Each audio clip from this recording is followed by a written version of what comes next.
If you could write the definitive review of your time at the Football League, what would it say? It wouldn't contain anything because I wouldn't dream of writing the definitive review of my time. What's been important? Emphasis on governance, emphasis on sustainable finance, and the rebranding of the league. And I suspect that most of what has happened in the last 7+ years falls into one of those three categories. Generally, are Football League clubs in a healthier financial state now than when you took over? Yes. A genie gives you 3 wishes to change any aspect of football. What would you change? That's not me. I'm sorry. My life over the last 7+ years has been pretty busy, a good deal busier than contractually I was obliged to do. And the agenda that we have been pursuing has been an agenda in the real world. And temperamentally, I'm not the sort of person who sits at home and thinks, now wouldn't it be nice to do this or fantasize to do that?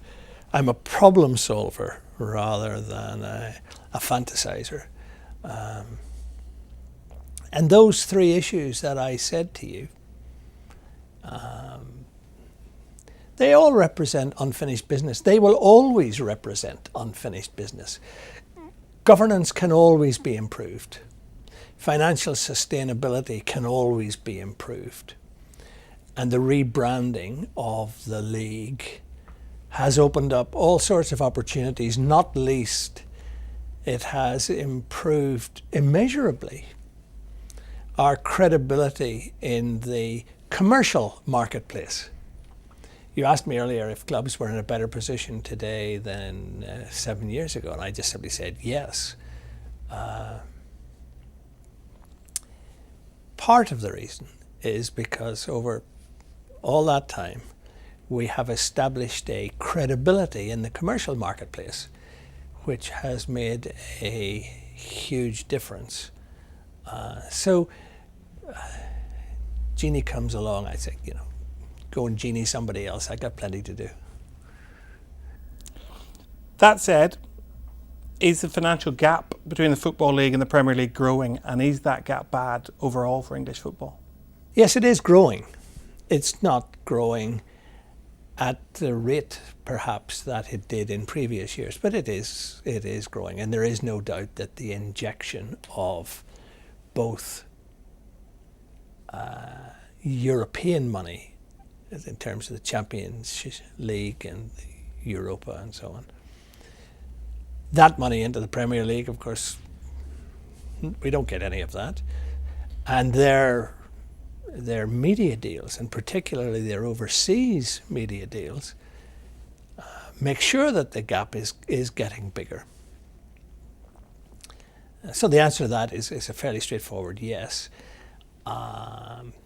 My own personal view is that there will always be a gap, and so you never heard me whinge about it. I try not to do whinge. We in the Football League have got a better financial framework today than perhaps we've ever had in the history of the league. We've certainly got more credibility in the marketplace than we've ever had as a league.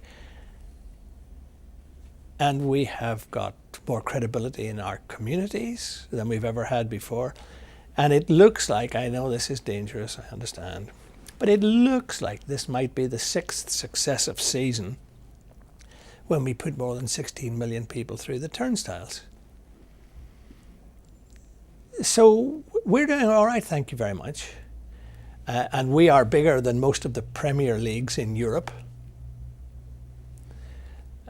So I'm not much inclined to want to beat my breast and say how terrible it is, because actually I think the Football League's in a pretty good place. And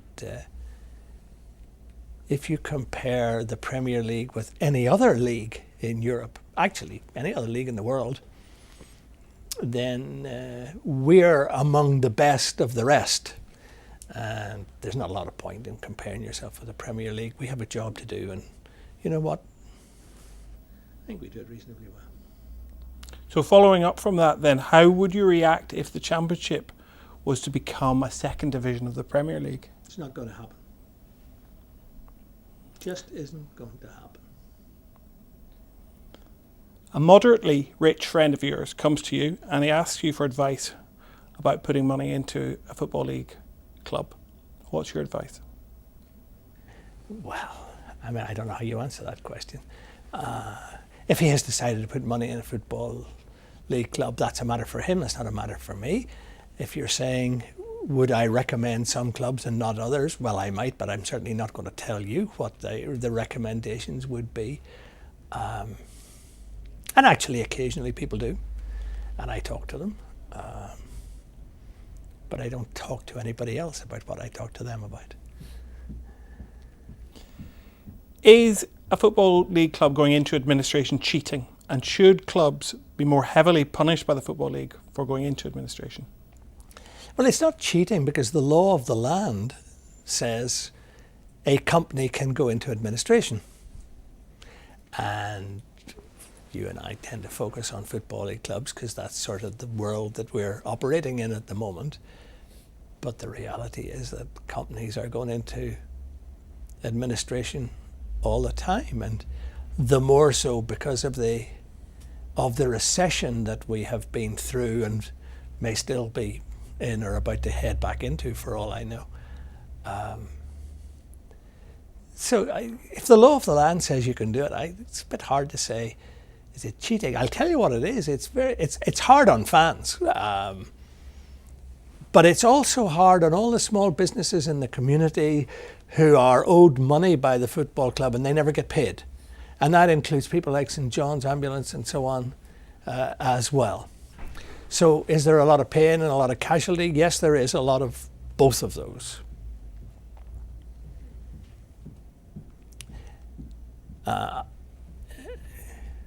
We were the ones who pioneered sporting sanctions.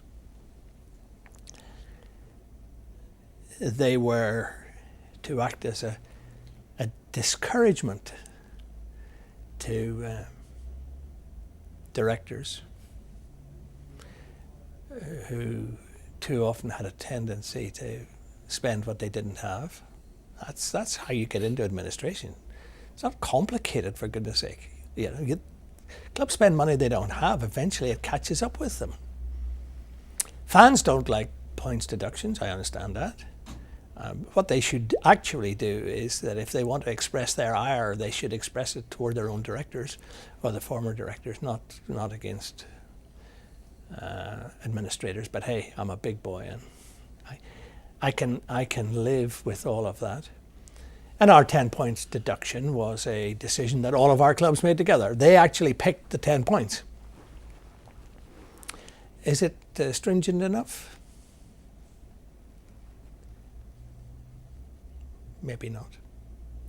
Maybe it should be more stringent, because while it may be acting as an element of deterrence, the number of clubs kicking around the administration barrier suggests that perhaps a bit more deterrence wouldn't be out of order.